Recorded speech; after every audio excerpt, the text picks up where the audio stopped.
Mark சுவிசேஷம் 10ஆம் அதிகாரம் 46 52 வசனங்கள் இருளிலிருந்து ஒளிக்கு பர்திமேயுவின் பயணத்தை விவரிக்கிறது. நம்முடைய வாழ்விலும் பர்திமேயு போல் நாம் பலமுறை பிச்சைக்காரர்களைப் போன்று உலகத்தில் மனிதர்களிடம் உதவி தேடியும் அவர்களிடமே நம்பிக்கை வைத்து காணப்பட்டோம். ஆனால் பர்திமேயு குருடனாக இருந்த போதும் தாவீதின் குமாரனே என்று இயேசுவை சரியானவராக அடையாளம் காணும் ஆவிக்குரிய வெளிப்பாட்டை பெற்றிருந்தான். இவ்விதமான வெளிப்பாட்டை பர்திமேயு உள்ளத்தில் ஏற்படுத்தியது யார்? அது புனித ஆவியால் மட்டுமே. மார்க் 2:17 இயேசு கூறுகிறார், நீதிமான்களையல்ல பாவிகளையே மனந்திரும்புமாறு அழைக்க வந்தேன். இதுவே நம்முடைய மீட்பின் வெளிப்பாடாகும். ஆண்டவர் இயேசு பாவிகளை அழைக்கவே வந்தார்.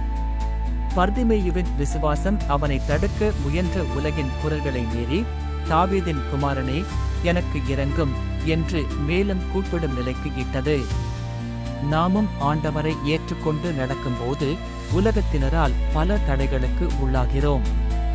ஆனால் பர்திமேயுவின் நிலையான விசுவாசம் அவனுடைய கண்களை திறந்து ரட்சிப்பை அளித்து இயேசுவை பின்பற்றும் வாழ்க்கையை ஆரம்பிக்கச் செய்தது. மார்க்கு 10:52 உன் விசுவாசம் உன்னை ரட்சித்தது. அவன் உடனே பார்வையடைந்து இயேசுவை பின் சென்றான். இந்த செய்தி நம்முடைய விசுவாசம் எந்த நிலைமையிலும் ஆண்டவரை நோக்கிச் செல்லும் போது விசுவாசம் நம்மை ரட்சித்து அவரை பின் செல்லும் புதிய வாழ்வை தருகிறது என நினைவூட்டுகிறது. எனவே நாம் உலக தேவைகளுக்காகவே பிச்சைக்காரர்களாக இருக்கிறோமா? அல்லது சர்வ சிருஷ்டியையும் உண்டாக்கின ஆண்டவரின் பிள்ளைகளாக விசுவாசத்தில் நிறைந்து அவரை பின்பற்றுகிறோமா?